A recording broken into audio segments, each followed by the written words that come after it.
Les conséquences conseillent mieux que les conseils. Donc, dans cette vidéo, je te présente 3 erreurs qui sont commises par la majorité des gens qui investissent sur des projets immobiliers en Afrique et qui leur font perdre énormément d'argent. Donc, on va commencer directement par voir les conséquences de ces erreurs à travers cette petite vidéo. Et le caroleur, je vais vous expliquer ce qui m'énerve. Écoutons. Le siphon, au lieu de me l'installer au milieu, dans la douche, ils s'en vont m'installer le siphon vers le mur là-bas. Donc, ils installent le siphon vers le mur, le plombier installe le siphon vers le mur, ils installent tout, et le siphon n'est pas centré dans la douche. Donc, je viens les voir pour dire, bon les gars, le siphon n'est pas centré dans la douche. Pourquoi c'est pas centré dans la douche? Les gars me disent, mais boss, ça va, ça ne dérange pas. Je dis, mais vous me voyez le siphon doit être centré. Moi, je vais vous mettre une photo. Peut-être que c'est moi qui suis très compliqué, c'est ce qu'ils disent. Je vous montre une photo. Est-ce que vous trouvez ça moche? Est-ce que vous trouvez ça beau? Le siphon doit être au milieu, dans la douche, au milieu. Comme ça, il y a de la symétrie. Ils me disent non, que c'est pas grave, que moi, je suis très compliqué, que eux, ils n'ont jamais vu un boss compliqué comme ça, que l'essentiel, c'est que le siphon soit fait. Moi, je vais prendre mon argent. On parle des millions de francs CFA, ça là. C'est plus de 655 millions de francs CFA, vous voyez là, plus d'1 million d'euros. On va prendre ça, on va mettre, et puis toi, tu as venu dire qu'on n'a pas le droit de demander la perfection. Donc, salut à tous, moi c'est Érion Dormo et sur cette chaîne, je te parle de génie civil, je te parle de construction. Si c'est une thématique qui t'intéresse, tu t'abonnes et tu partages.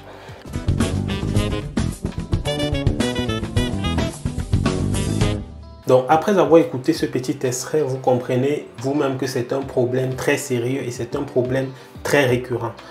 Donc, la toute première erreur, c'est le fait de travailler sans aucun plan d'exécution. Je parle bien de plan d'exécution parce que le plan d'exécution a cette qualité qu'il détaille exactement ce qui doit être réalisé. Ça veut dire que quand vous confiez le travail à un artisan comme il l'appelle, vous le confiez avec un contrat. Voici le plan que tu dois réaliser. Donc s'il avait confié le plan au carreleur, ou bien même parce que le carreleur vient faire la suite de ce que le plombier a fait. Donc s'il avait confié le plan en leur disant voilà ce que j'attends de vous, on ne serait pas en train de poser la question pourquoi est-ce que tu as mis le siphon à l'angle de la douche, mais ce serait tout simplement pourquoi est-ce que tu n'es pas resté conforme au plan. Donc notre contrat, c'est le plan d'exécution que je t'ai donné, que j'ai fait faire par un professionnel, et si ce n'est pas conforme, je t'attaque directement et tu reprends à tes frais. Mais le simple fait d'être en train de poser la question et qu'on essaye de s'expliquer, ça montre qu'au final, c'est le maître d'ouvrage qui doit payer et c'est lui qui doit payer les réparations. Donc ça, c'est la première erreur, c'est de travailler sans plan d'exécution. Donc, la deuxième erreur, c'est tout simplement le fait de penser que le maître d'ouvrage est un technicien. Donc, en général, lorsqu'un maître d'ouvrage rencontre ce genre de cas, qu'est-ce qu'il fait? On va écouter la suite de la vidéo. C'est une ville juste à côté d'Abidjan. Je vais m'asseoir à Jacquesville et les matins, je vais venir suivre ce qu'ils font. Aujourd'hui, je suis venu pourquoi? Parce qu'on devait poser les sanitaires. Donc, on pose les sanitaires. Je veux me rassurer que les sanitaires, là, on les pose bien. C'est que vous faites un chantier et du coup, vous êtes obligé maintenant tout le temps de venir, de vérifier. Bon, après, c'est normal, mais de vérifier ce que les gens font. Il n'y a pas les histoires où vous dites que vous faites votre chantier, vous employez des gens qui vont vérifier pour vous. Non, non, non. Si vous avez un chantier de construction ici au pays, venez vérifier vous-même. Sinon, vous allez passer votre temps à casser, à casser, à casser. Et c'est ça le grand problème ici. C'est que tu... Deuxième erreur, c'est de penser que c'est lui qui est la solution et le fait d'être, disons, en permanence sur le chantier va résoudre le problème. Sauf que, qu'est-ce qui s'est passé dans le premier cas? Dans le premier cas, il s'est rendu compte que le siphon était à l'angle au moment de poser les carreaux. Sauf qu'avant de poser les carreaux, il a fallu que le plombier passe, il n'a rien vu. Donc, en général, c'est que le maître d'ouvrage, même légalement, le maître d'ouvrage est réputé non sachant. Ça veut dire que s'il savait le faire, il l'aurait fait lui-même.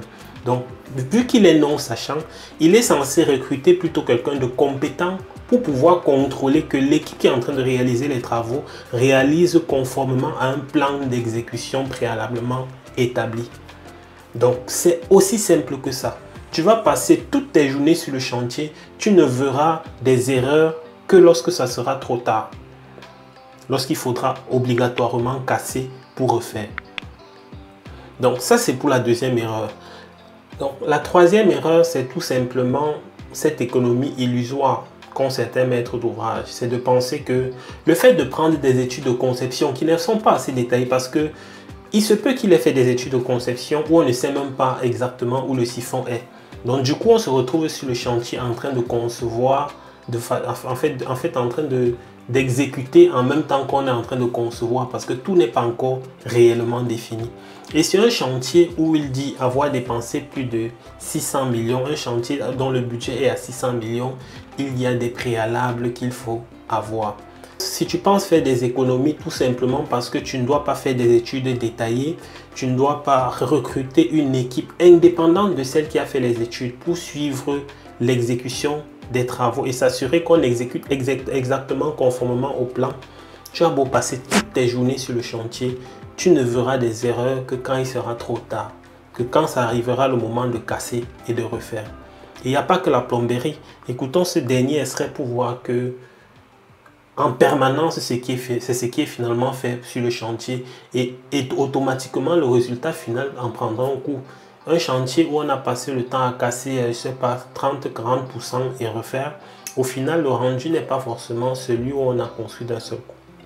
Donc le gars qui a fait la patame, je suis venu déjà la dernière fois. Écoutons. Il y a 1 mois et demi, je lui ai dit que cette apatame-là est moche. Ce que vous allez voir, toute la bâtisse qui est en train de prendre forme est bien, c'est beau, mais la patame seulement va venir tout gâter. Donc je lui dis que c'est moche qu'il enlève ça. Jusque-là, c'est dessus, il n'est pas en train d'enlever. Il me dit non, qu'il peut arranger.